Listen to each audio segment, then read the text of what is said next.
JB চিতা is no more. JB চিতা আর আমাদের মাঝে নেই। ইন্না লিল্লাহি ওয়া ইন্না ইলাইহি রাজিউন। রেস্ট ইন পিস জেবি চিতা। আজকে শুক্রবার, জুম্মার দিন। নামাজের পর হঠাৎ করে ফেসবুকে ঢুকে জানতে পারলাম আমাদের প্রিয় তৌহিদুল ইসলাম সিয়াম ওরফে জেবি চিতা আর আমাদের মাঝে বেঁচে নেই। আজ ভোরবেলায় সে ইন্তেকাল করেছে। জেবি চিতা হার নামানা এক যোদ্ধা। তিনি অসুস্থ ছিলেন, হাসপাতালে ভর্তিও ছিলেন। তার একটা মেজর অপারেশনও হয়েছিল, তার ফুসফুস থেকে পানি বের করা হয়েছিল। তারপরও এই অসুস্থ শরীর নিয়ে সে এফএফবিসির টুর্নামেন্টটা শেষ পর্যন্ত খেলেছে। সে হার মানতে রাজি না, সে হার মানতে পারে না। তার ছিল অনেক স্বপ্ন, সে জিতে আসবে, জয় করবে গোটা বিশ্ব, কিন্তু সে পারলো না। তার অসুস্থতার কাছে সে হেরে গেল, ভেসে গেল তার সব স্বপ্ন তার ফুসফুসে জমে থাকা পানিতে। সে যুদ্ধ করেছে, জীবনের শেষ দিন পর্যন্ত সে যুদ্ধ করেছে, তোমাদের জন্য, আমাদের জন্য, আমাদের দেশের জন্য। মনে রাখবো আমরা তোমাকে চিরকাল, তুমি অমর হয়ে রবে। রেস্ট ইন পিস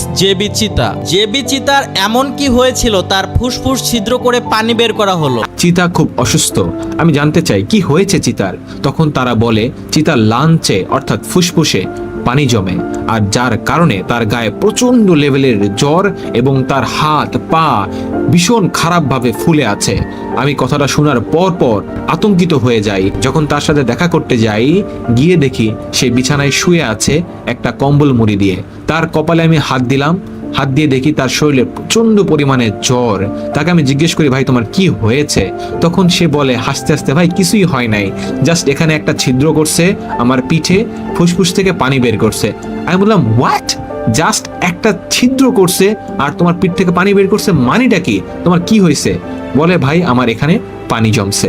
আমি বললাম এই কন্ডিশনে তুমি এখানে কিভাবে আসলা? তখন চিতা আমাকে বলে, ভাই এটার পিছনে অন্য একটা কাহিনী আছে। আমি বললাম কি কাহিনী আছে আমাকে বলো। এই কাহিনীটা শুনলে তোমরা সত্যি অবাক হয়ে যাবা এবং বুঝবা একটা প্লেয়ার কিসের জন্য, কি এমন আছে গেমের ভিতরে তার এতটা পাগলামি করতে হবে। আসলে জেবি চিতা আসলে একটা লেজেন্ড। জেবি চিতা আসলে একটা পাগল যোদ্ধা ছিল, মারাত্মক লেভেলের যোদ্ধা। সে যা করেছে তা অকল্পনীয়। তোমাদের জন্য, আমাদের জন্য, আমাদের দেশের জন্য, বাংলাদেশ ই স্পোর্টস কমিউনিটির জন্য জেবি চিতা একটা গর্বের নাম, একটা সাহসের নাম, একটা যোদ্ধার নাম। তোমাকে হাজারো সেলুট জেবি চিতা। তুমি আমাদের ই স্পোর্টস কমিউনিটির গর্ব, তুমি আমাদের অহংকার, তুমি জব ব্রেকার টিমের একটা স্বনামধন্য প্লেয়ার। তুমি অনেক দিয়েছো আমাদের ই স্পোর্টস কমিউনিটিকে। এই ই স্পোর্টস কমিউনিটি তোমাকে আজীবন মনে রাখবে। তুমি একটা লেজেন্ড, তুমি এমনই একটা যোদ্ধা, তোমার মতো যোদ্ধা আমি একটাও দেখিনি। তুমি এই অসুস্থ শরীর নিয়ে, একটা মেজর অপারেশন নিয়ে তুমি যুদ্ধ করে গেছো আমাদের দেশের জন্য, ই স্পোর্টস কমিউনিটির জন্য। তুমি আসলে একটা পাগল, তুমি আমাদের সবার জন্য পাগল, তুমি দেশের জন্য পাগল, তুমি ই স্পোর্টস কমিউনিটির জন্য পাগল। এমন অসুস্থ শরীরে এমন মেজর অপারেশন নিয়ে একটা প্লেয়ারকে দেখাও যে ফাইনাল পর্যন্ত খেলেছে। ইতিহাসে তুমি প্রথম ব্যক্তি যে এত বড় মেজর অপারেশন নিয়ে টুর্নামেন্ট ফাইনাল পর্যন্ত খেলেছো। হয়তো তোমরা জিততে পারোনি, রানার্স আপ হয়েছো, বাট আমি বলবো জয়টা তোমাদেরই, জয়টা বরঞ্চ তোমার। কারণ তোমার মতো একটা প্লেয়ার এইরকম অবস্থায় এসে যে খেলতে পেরেছে, এইটা কয়জনই বা পারে? আমাকে একজন দেখাও। এই গল্পটা তোমাদের জানা দরকার ছিল, এই গল্পটা তোমাদের শোনার দরকার ছিল। তার কারণ এফএফবিসি জিততে পারেনি চিতা ঠিকই, কিন্তু চিতা যে লেভেলের ডেডিকেশন দেখিয়েছে এটা তোমাদের জানা দরকার ছিল। তোমরা অন্তত সারা জীবন মনে রাখবা এমন একটা পাগল প্লেয়ার ছিল যে হসপিটালে ভর্তি ছিল, তার অবস্থা এতটাই খারাপ ছিল তাকে হসপিটাল থেকে বের হতে দিচ্ছিল না। সেই অবস্থায় সেই মিথ্যা কথা বলে এসে গেম খেললো এবং যুদ্ধ করলো, চেষ্টা করলো, চ্যাম্পিয়ন হতে পারেনি, কিন্তু সেকেন্ড পজিশন অর্জন করে ঠিকই নিয়েছে। আমি চাই আজকের এই ভিডিওটা তোমরা সবাই শেয়ার করে দাও।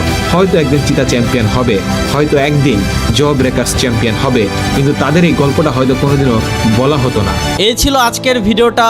রেস্ট ইন পিস জেবি চিতা। আর গাইস তোমাদেরকে আরেকটা কথা স্মরণ করিয়ে দেই, আমরা এই 2 দিনের দুনিয়ায় কিসের এত অহংকার করি? আমাদের নেই কোনো নিঃশ্বাসের গ্যারান্টি, হয়ে যেতে পারে যে কোনো কিছু যে কোনো সময়। তাই ক্ষমা করে দিও আমায়, ক্ষমা করে দিও জেবি চিতাকে। ভালো থাকো তুমি ওপারে, তোমাকে যেন আল্লাহ জান্নাত দান করে, এই দোয়া করি মোনাজাতে। সবাই জেবি চিতা ভাইয়ের জন্য দোয়া করবা, মন খুলে দোয়া করবা, জেবি চিতা যেন জান্নাতবাসী হয়, এই কামনায়। আল্লাহ হাফেজ গাইস।